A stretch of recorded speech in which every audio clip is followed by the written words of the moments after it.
Welcome to this Ingathering service, this Ingathering celebration.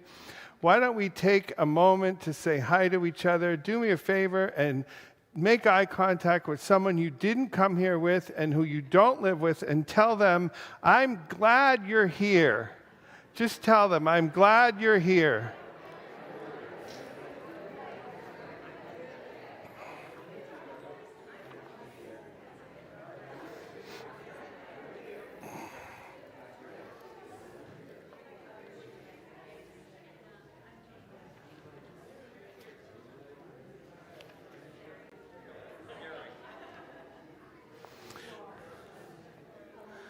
Isn't it funny? I'm glad you're here. 4 words, 4 simple words that can just change someone's day, right? Isn't it nice to hear that I'm glad you're here? It is great to hear. I think so. We have a special presentation this morning.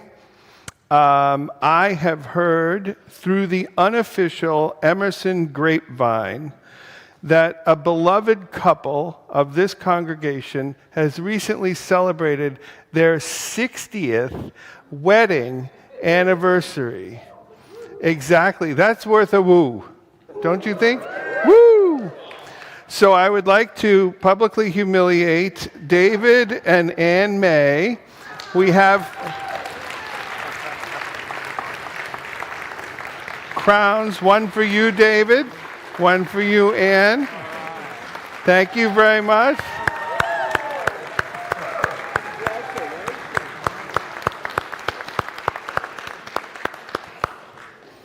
Have I sufficiently humiliated you?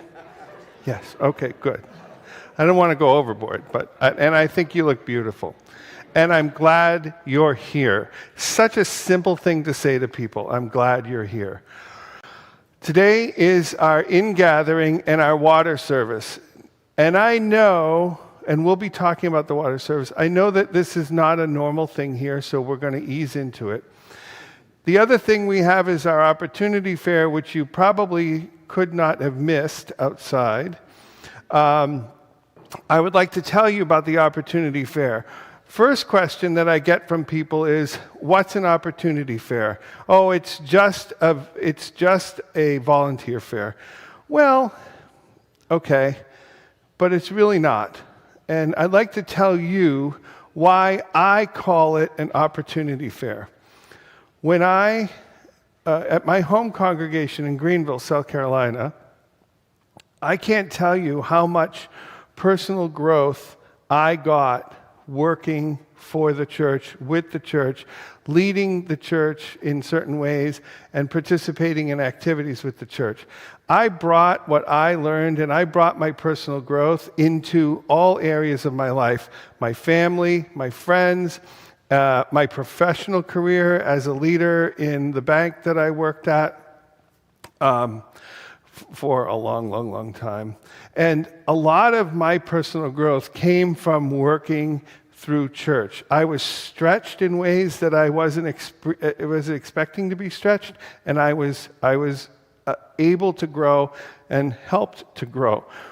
And I can tell you that there were specific people. You don't know them, you never will know them, but Candy Kern Fuller, Mark Hauser, Jennifer Hauser, I could keep going.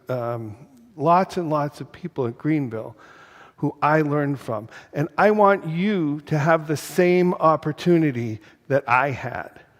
That's why I call it an opportunity fair. So when you go out and when you talk to the people who are doing things here in the church, when you talk to your friends who are doing things in the church, and they say, oh, I'd like you to do this, that, and the other thing, and you think, oh, consider it as an opportunity to stretch yourself. Consider it as an opportunity to go into places where you haven't gone before or recently, and use it as an opportunity to grow, to continue to grow, and to bring all of yourself to the church, including parts of yourself that you didn't know you had.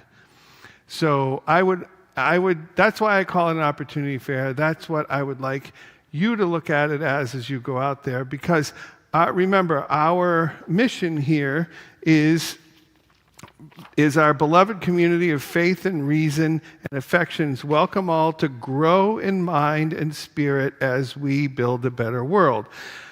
Sometimes that can feel like we're talking to everybody else, right? But we're talking to ourselves too. All right, so that's opportunity. Plus, there are hot dogs.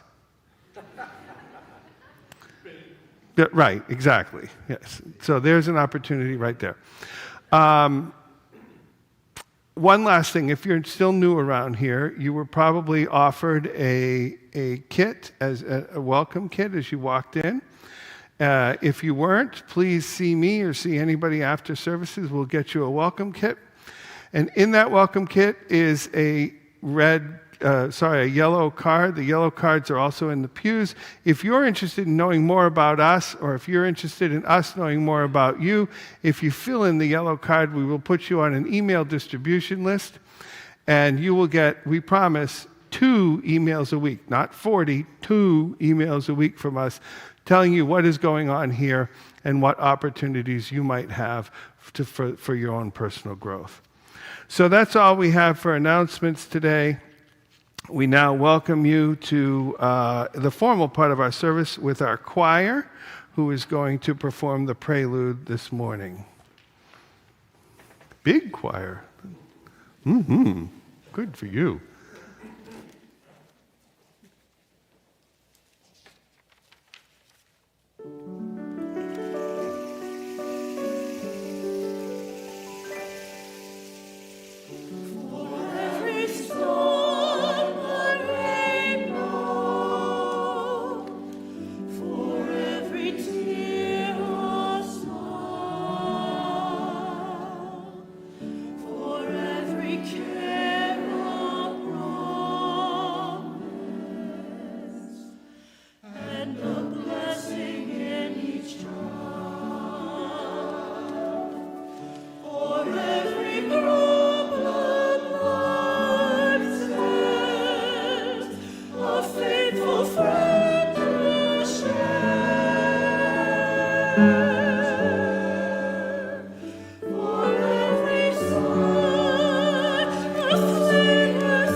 Good morning.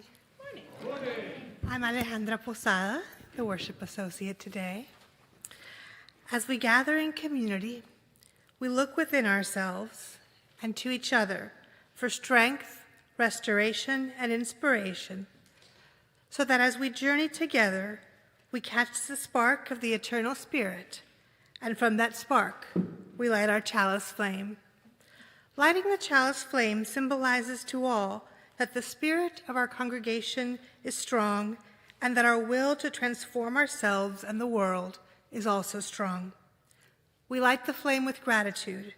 We light the flame in memory of all who have gone before, in honor of all who are here now, and with joy for all who are yet to come. I now invite Elena and Reese to light the chalice.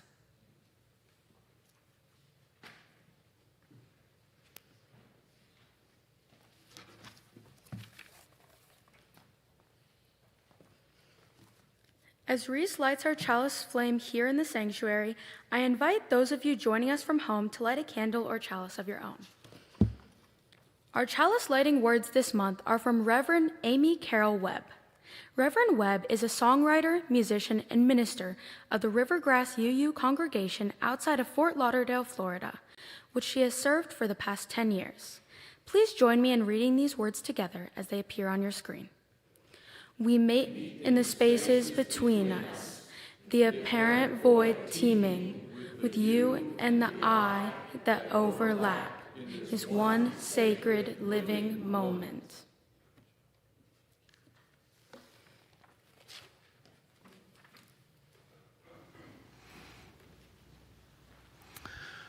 We are so happy to have our coming of age folks participating in the service this morning. They will be here and up and down with us while we are here. It's a great honor to have them with us this morning. This morning we are lighting a candle of joy and remembrance.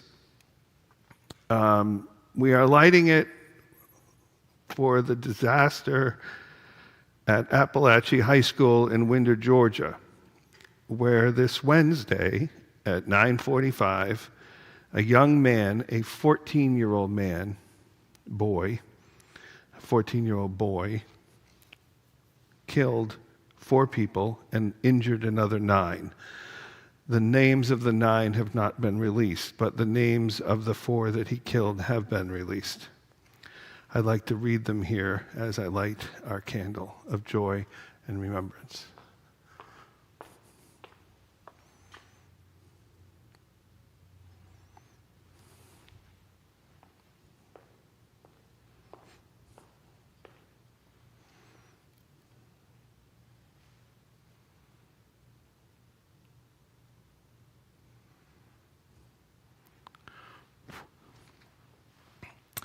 Mason Schermerhorn, who was 14. Christian Angulo, who was 14. Richard Aspinwall, who was 39. And Christina Ermi, who was 53. And we also read the name of the young boy who was swept into this culture, who took this action at the ripe age of 14, Colt Gray. May we now pause and be with this moment that has shaped this country.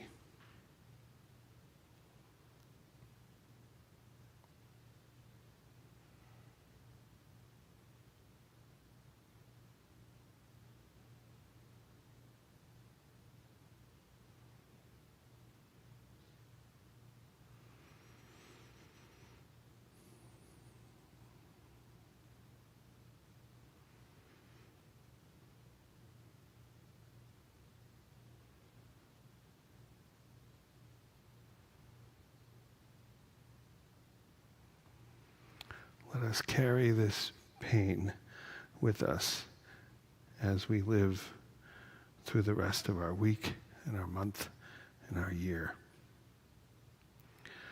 I now invite another member of our coming of age group, Grant Johnson. Grant will do our welcome for us.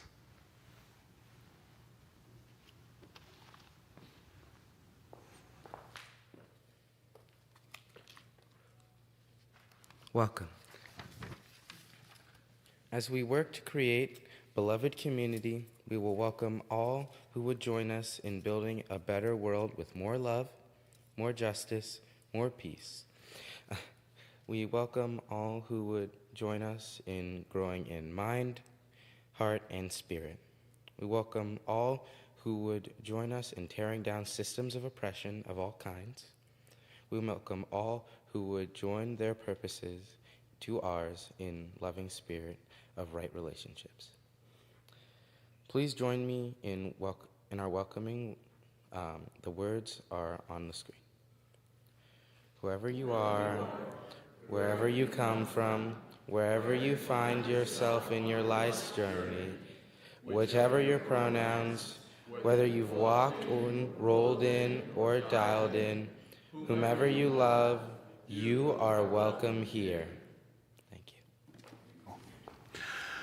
So, a couple weeks ago, we started a new segment of the service, and this is the last time I'm going to announce it because I think most people would have been here a couple times and they know what's going on. But I stole this directly from Pat Smith, who who runs our adult religious education program. At the beginning of that program, every session, she starts with a segment from the book written by a former minister of this a long-term former minister of this congregation, Frank Schulman, who this week is named, I remembered it. So we have this week in Unitarian Universalist history, which is being led and presented by Richard Cummins. Richard, did you see the opera session this morning? Richard led the opera session this morning. So Richard's doing double duty this morning. So this week in Unitarian Universalist history. Thank you, Reverend Ed. For the week of September 2nd through 8th, I've selected a few most interesting items in U or UU history. On September 4th, 1793, the first General Convention of the Universalist Societies was organized in Oxford, Massachusetts.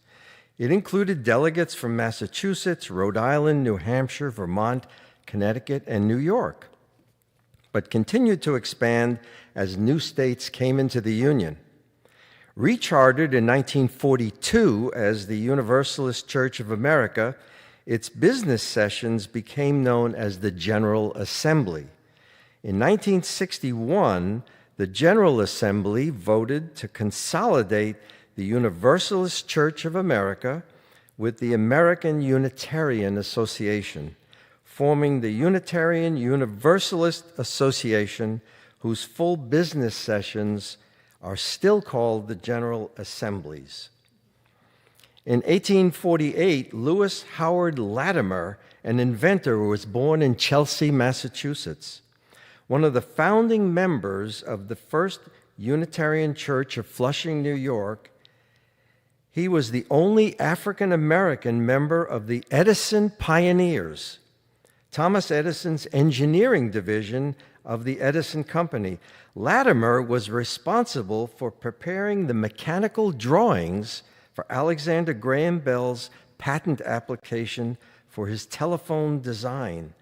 The author of many important inventions, particularly in the field of electrical lighting, Latimer died on December 11, 1928.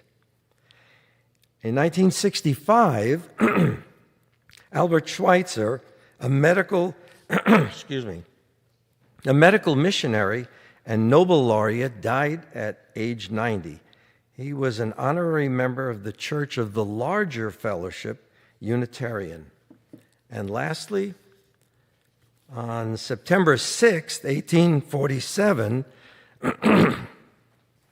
the transcendentalist Henry David Thoreau concluded his residence at Walden Pond, just outside Concord, Massachusetts, during which time he not only lived with great self-sufficiency, but also kept a detailed journal and completed A Week on the Concord and Merrimack Rivers, 1849. Thoreau's book about his time on Walden Pond, the famous book Walden, 1854, continues to have a profound impact on Unitarian Universalism to this day. Back to you, Reverend Ed. So each week we are gathered, we hear words from one of our 6 Unitarian Universalist sources. Today we hear words from Amanda Gorman. At only 26 years old, Miss Gorman has spoken at the presidential inauguration and was the first person to be named National Youth Poet Laureate. These words were delivered just short time ago at the Democratic National Convention, and it is called This Sacred Scene. Now, I want to preface this by saying I understand the disconnection with having an old white dude deliver these words. These words were delivered by a young black woman. So I want you to hear that they come from a young black woman, but they are so profound that they transcend race, creed, age. They are just profound words. And I don't know how many of you heard them. I have not. I've only read them. But they are important words, I think, as we head into this tail end of 2024. So please allow me some discretion here. We gather at this hallowed space because we believe in the American dream. We face a race that tests if this country we cherish will perish from the earth and if our earth shall perish from this country. It falls to us to ensure that we do not fall for a people that cannot stand together, cannot stand at all. We are one family, regardless of religion, class, or color, for what defines a patriot is not just our love of liberty, but our love for one another. This is loud in our country's call, because while we all love freedom, it is love that frees us all. Empathy anticipates, making us greater than hate or vanity. That is the American promise, powerful and pure. Divided we cannot endure, but united we can endeavor to harmonize our democracy and endear democracy to humanity. And make no mistake, cohering is the hardest task history ever wrote. But tomorrow is not written by our odds of hardship, but by the audacity of our hope, by the vitality of our vote. Only now, approaching this rare air, are we aware that perhaps the American dream is no dream at all, but instead a dare to dream together. Like a million roots tethered, branching up humbly, making one tree. This is our country, from many won, from battles won, our freedoms sung, our kingdom come has just begun. We redeem this sacred scene, ready for our journey from it. Together, we must birth this early republic and achieve an unearthly summit. Let us not just believe in the American dream, let us be worthy of it. And now, with our chalices lit and with our hearts and minds centered, we invite you to join your voices with ours as we sing our first hymn together. You may stand, you may sit, but please help us sing. The choir will lead us in number 361, Enter, Rejoice, and Come In.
I don't know why, every time I hear that song, I just want it to be played as a polka. You know, like an oompa band and like an accordion. You know,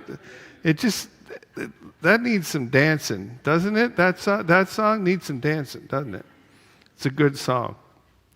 So today, folks, we're talking about the water service. We're here to celebrate the water service. And based on your responses to my saying we're going to celebrate a water service, which can be mostly summarized as, what's a water service? We're going to take it easy today, okay? Emerson has not traditionally done a water service for your ingathering, but I will tell you right now, I would guess about half of the congregations in the Unitarian Universalist Association are doing a water service today. So, why not? We're gonna try to make it work. And I know from many of you who have been members for a long time here, or maybe members in other congregations, you do know of the watering service. Some of you have heard of it. For those of you who don't, this is a refresher. For those of an introduction, for those of you who don't, a refresher for those of some of you who do. So I would like to introduce or reintroduce you to how the water service came about, what it means, and how it's important in Unitarian Universalist Association congregations throughout the country. First Church across town had their water service a couple weeks ago, but everyone more or less agrees that the first Sunday after Labor Day is the optimal timing for it. In my church in Florida, for example, it was a snowbird church, right? So having it in September didn't make any sense because no one was there. Everybody showed up in November, December, so we had our water service in January, which is when everyone was there, right? So it's an ingathering type service. It's a celebration of being together, which is why Labor Day seems to be the day to do it.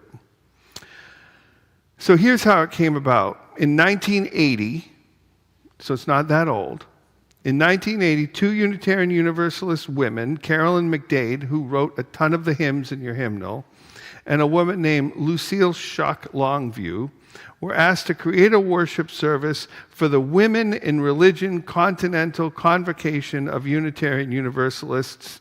We like things with really long names here. As they shaped that service, McDade and Longview wanted to create a new ritual that spoke, here's their quote, spoke to our connectedness to each other, to the totality of life, and to our place on this planet. They included a new inclusive symbol of women's spirituality, water.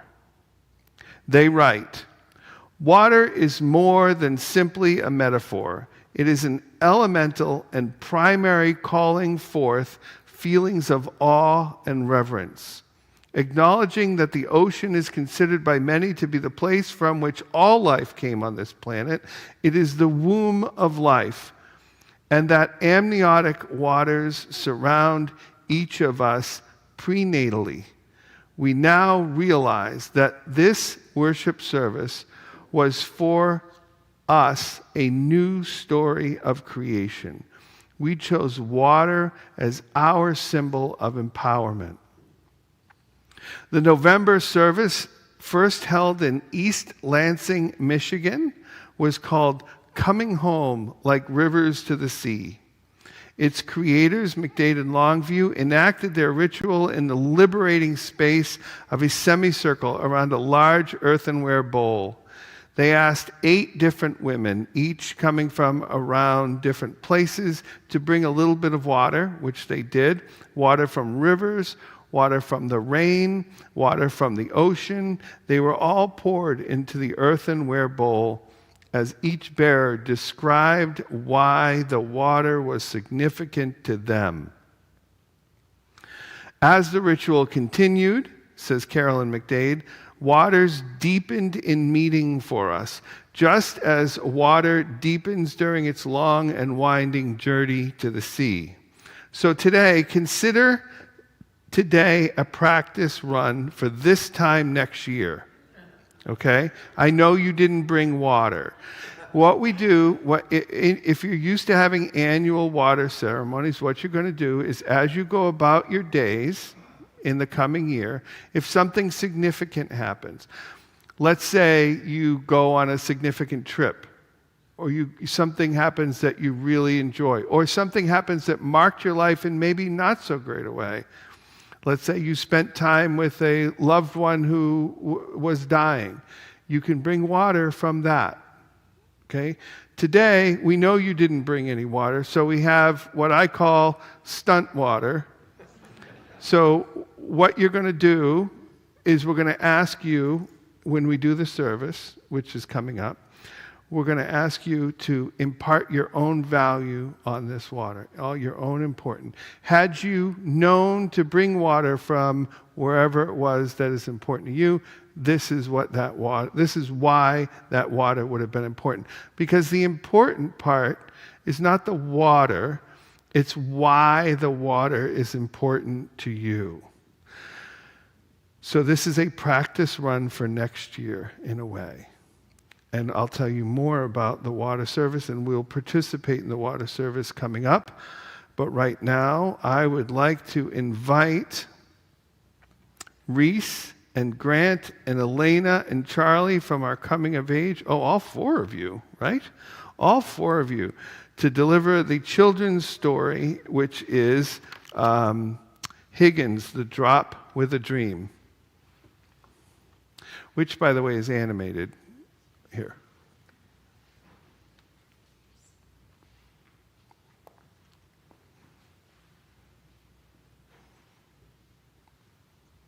Once upon a time, there was a drop of water named Higgins. Higgins was no ordinary drop of water. He was a drop with a dream. Higgins lived in a valley where it had not rained in a very long time. So all the lovely green grass was turning brown, all the beautiful flowers were wilting, and all the trees were starting to droop. Higgins had a dream that one day the valley would be a beautiful place again. But what could he do? After all, he was only a drop of water. One day, Higgins decided to travel and tell others about his dream. All the other drops listened very politely, but no one believed that his dream would come true. "Higgins," said one, "get your head out of the clouds. You can't spend your whole life dreaming." Higgins decided that he had to do something to make his dream come true. So he began to think and think and think. One day, as he was walking by a rusty old bucket, he got an idea. If enough of us drops of water got together in this bucket, Higgins thought, there would be enough water to sprinkle on a few flowers and help them grow and become beautiful again. Eagerly, Higgins told everyone his great idea, but everyone thought he was foolish. "That Higgins is nothing but a dreamer," they said. Higgins decided he had to do something to convince the others he was right. So he said to them, "I don't know about you, but I'm getting into that bucket. I hope some of you will join me. Then there might be enough water to at least help some of the flowers grow beautiful again." So Higgins ran as hard as he could, hopped way up into the air, and landed with a kerplunk into the bucket. And there he sat, just a drop in the bucket. For a long time, Higgins was very lonely. It seemed like no one else was going to join him, but after a while, some of the other drops could see that the grass was dying, and the flowers were wilting, and the trees were drooping. They all agreed that something must be done. Suddenly, one drop shouted, "I'm going in the bucket with Higgins," and he leaped through the air and landed, kerplunk, in the bucket. The two other drops yelled, "Wait for us!" and they hopped through the air and landed in the bucket. Then 10 drops jumped through the air into the bucket, then 30, then 50, and then hundreds of drops came from all around just to hop in the bucket. Soon, the bucket was completely full of water, but there were still more drops that wanted to join, so they found another bucket and hopped in. Before long, there were 2 buckets of water, then 3, then 4, then 10, and then hundreds, and then thousands of buckets of water. Along came a powerful breeze that blew over all of the buckets, and all of the water flowed together to make a mighty stream. Everywhere the water flowed, the grass turned green again, and the flowers bloomed, and the trees stood tall and straight once more. All of this happened because Higgins had a dream, and his dream came true. Because he knew that although he was just a drop in the bucket, enough drops in the bucket made a bucket full. And when there are enough buckets with the wind behind them, then justice will roll down like waters, and righteousness like a mighty stream.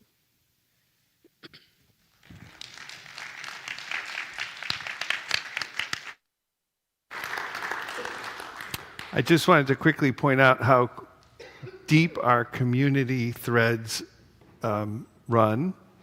So that story was written by Chris Buis, who is the minister at Knoxville. There's 2 churches in Knoxville, the big church at Knoxville. And the pictures that you saw were drawn by a congregant, by a participant, a kid about your age, in the Florida church that I attended, that I served. And I didn't even ask her to do it. She just showed up with the pictures all done like that. So, and I asked her if we could do it, if we could use her pictures, and she said sure. So we are all connected, folks, like drops in a bucket. We are all connected. Speaking of drops in the bucket, so let's get back to the water service. So 40 years ago, we started with the water. 44 years ago, we started with the water ceremony, and it became a familiar tradition in most Unitarian Universalist congregations. It is a way to ritually mark the end of summer and to welcome one another back into a community of memory and hope. The act of coming together to mark our return to the community we have chosen as our spiritual home holds a very deep significance for us. We have the opportunity to gather in multi-generational community and the opportunity to greet one another in a holy, sacred space. In this sanctuary we love. We love to hug, we love to catch up, and we love to be together. We mark time with this ritual of our faith. Here are these words, adopted from the Reverend Darcy Lane. The waters we combine this morning and the ones that are symbolically shared come from many places and symbolize many experiences. Some of this water has come from places of abundant and overflowing water, some from places where water is scarce. And it's a daily struggle born out of nature's diversity or human interference. Some of this water represents travel or movement or change. Some represents life's storms, our concerns, our worries, our frustrations, and our losses. And some reminds us of the well springs of our lives. All the water that are gathered here today tells some small part of the story of this congregation. So normally what would happen is you would have, as I mentioned, you would have all come and you would bring your water here. As Carolyn McDade said, it could be water from rivers or water from the ocean or water from your faucet or water from your garden hose because you love the way your roses came out this year, whatever is significant to you. So what we are going to ask you to do is we're going to give you a moment to think, and then what we're going to ask you to do, I'm going to move, so I'm going to, okay, good. I want to make sure. And so what we're going to do is you're each going to come up, and for today, you're going to use our stunt water, and I'd ask you to impart the significance of the water you would have brought in, had you known to bring it, on this water, and then just add it to our bowl. And what we will do is at the end of the service, we will take some of this water and we will freeze it so it doesn't get all icky. We will freeze it, and then next year we'll do this again, but we will start with some of the water from this year. So the water not only is a gathering of everybody here today, but it'll be a gathering of everybody that's here today, plus everybody that was here a year ago. Okay? And we'll keep doing that over and over and over again. And some congregations have 50-year-old water with the hopes and dreams and loves of people who are no longer even at the congregation or with them. So take a moment and just think to yourself what your important water would have been this year. And when you know what that is, feel free to come up and use our stand-in, stand-up, I call it stunt water. That's probably not the right thing. Come up, add your water to the community's water, and this is a water service whenever you're ready.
good to have the choir back, ain't it?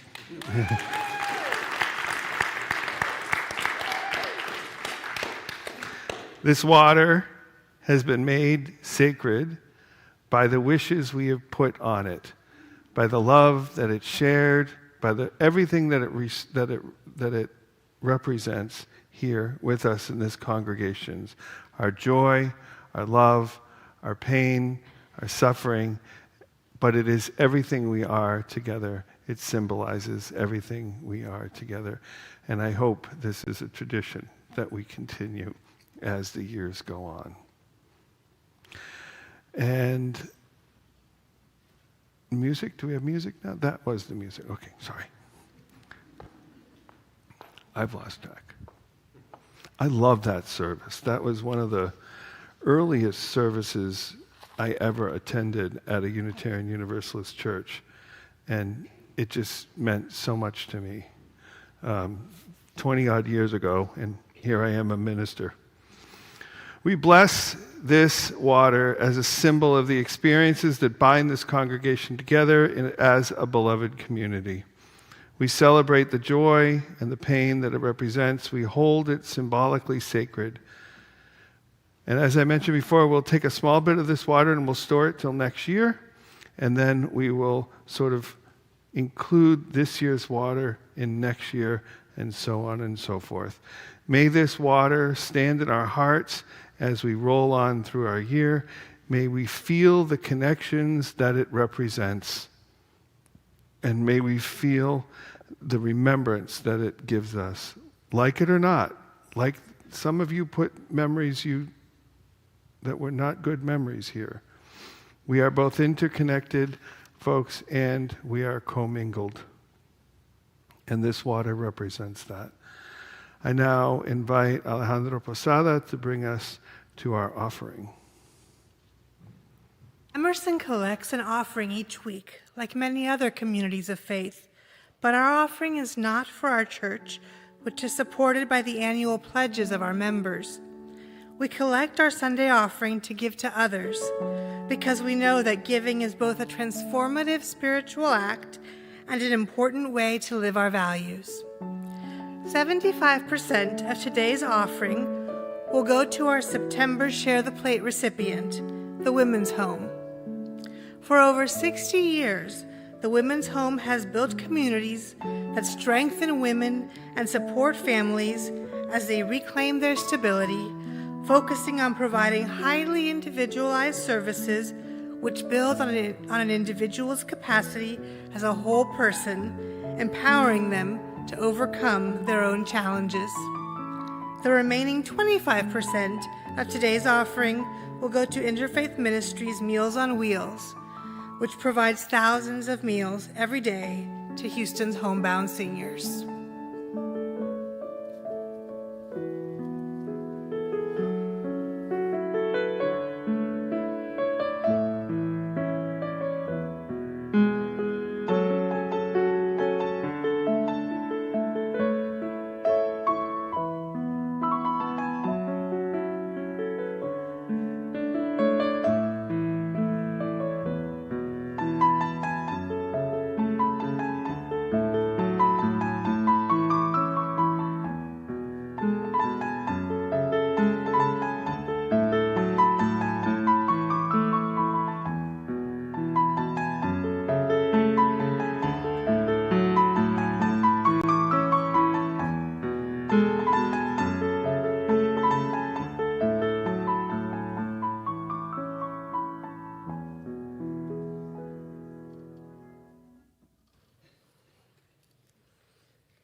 The words for our second reading today come from Reverend Kaylee Rice.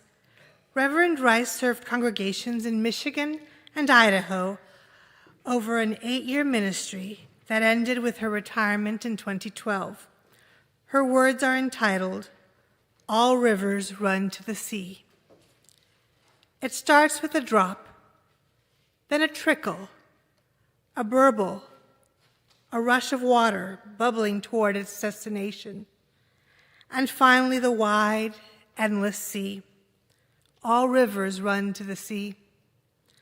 Today you brought water, poured it into a common bowl. Though our experiences have differed, these waters mingle, signifying our common humanity. Today you came and shared in this sacred community.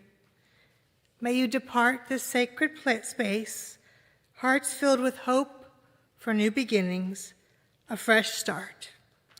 Go forth, but return to this community where rivers of tears may be shed, where dry souls are watered, where your joy bubbles, where your life cup overflows, where deep in your spirit you have found in this place a home.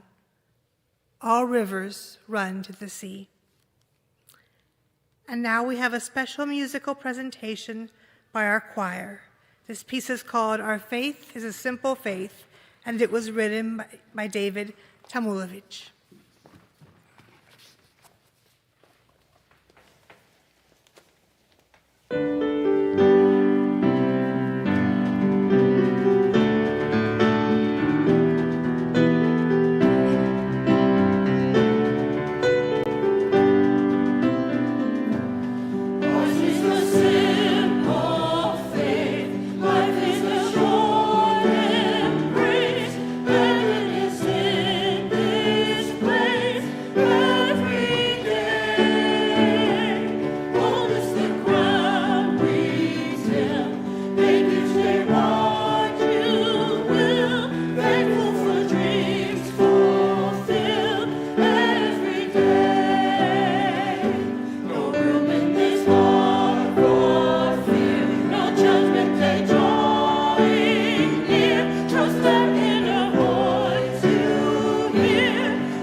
As we come to the end of our service today, I'd like to read these words that have been adopted by the Communion Book, which was written by Carl Seberg. We have gathered our water that represent the rich history of this congregation and the hopes and dreams of each of us. May the roots we have put down in this community continue to thrive and support the work we are called to do together. This water represents the flow of life into the future. May those roots be watered with our innovation, our creativity, and our commitment. From the oceans of the world, we bring these waters. They have been to the depths of the earth and crashed on the surf of countless beaches. You have touched them when you've walked along the shoreline. You've tasted their bitter salt. You have been drawn to the rhythm of their waves. From the rivers of the world, we mingle these waters. They have flowed swiftly and endlessly from the beginning of time. On their banks, in their still waters, they rest. At their depths, they carve the contours of the earth. Their river waters form a ribbon of life and rest with nature. But when aroused, they become raging torrents, destroying that which they have created and nourished. From the rain and the snow, these waters come to quench the thirst of all living things. Welcomed in drought and feared in flood, the rains and the snows come nonetheless. Gently falling from the sky, they massage the fields with their blessing. When their blessing is withheld, nothing lives long. From the tears of joy and the tears of sorrow, we add these human waters. Conceived in the watery substance of the universe, we come to the world in water, gushing forth in hope. At the end of our time, we return, dissolved by the substance of our creation. We are eternal, formless, yet always forming, lifeless, yet always creating life. We are one with the water. Now I invite you to sing our closing hymn. You may stand or you may stay seated, but please help us sing, Love Will Guide Us.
Like that song too.